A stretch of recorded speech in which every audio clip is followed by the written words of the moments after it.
Sa hirap ng buhay, uso ngayon sa pamilyang Pilipino ang dalawang magulang na nagtatrabaho. Kaya naman ang mga naiiwang tsikiting, kundi lola ang kasama, lumalaki sila sa kani-kanilang mga yaya. Kadalasan, hindi na ibibigay sa mga batang ito ang kanilang mga emosyonal na pangangailangan. The first 3 years of life means forever. Ibig sabihin, anong bad or good experience na experience niya, na encounter niya, hindi pa man siya nagsasalita, forever na yan na bubuo ng personalidad niya. Ito ang dahilan kung bakit itinayo ang Arugaan Daycare Center. Dito ang mga batang iniiwan pansamantala ng kanilang mga magulang ay nakakagarantiya di lamang ng kaligtasan para sa kanilang mga anak.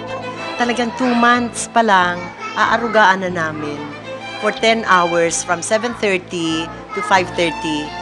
Morning, afternoon, 10 hours non-stop yan. So in between, may activities, may pagkain, kasi para malusog at matalino yung mga bata. Parati naming kinakausap, binibigyan ng konsepto, ginagabayan. Ay, ang laki ng bahan! Kailangan ng protection yung bata. Pusutan namin siya ng raincoat. Ay, raincoat! Interactive ang kanilang mga programa at mga modules dito, nakadepende sa panahon para higit na matuto ang mga bata. May kantahan, laro at kwentuhan kahit sa kanilang mealtime, ang mga bata tinitiyak nilang may matututunan. Ito yung yaya, kakargahin, pag-ihi, bibihisan. Pero dito, engaging, may socialization.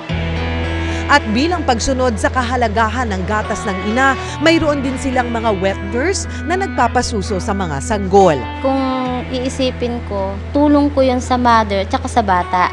Kasi kung magbabattle feeding yung bata, diba? Kung wala siya masusuhang nanay, parang ako yung magbibigay ng sakit sa bata. Kaya naman proud na proud si Nanay Maricar sa laki at halaga ng papel na kanyang ginagampanan sa loob ng Arugaan. Sa 9 na taong pagpuno ng Arugaan sa mga pangangailangan ng mga batang kanilang inaalagaan, maraming bata at magulang na rin ang kanilang natutulungan.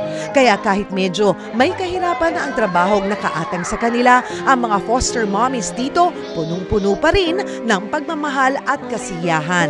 Ang laki talang tulong kasi imagine to work for 10 hours, no worry, no stress, magiging productive ka. Yung anak mo naman, maraming natututuhan. Tapos yung anak mo hindi bugnutin kasi nasa environment siyang masaya.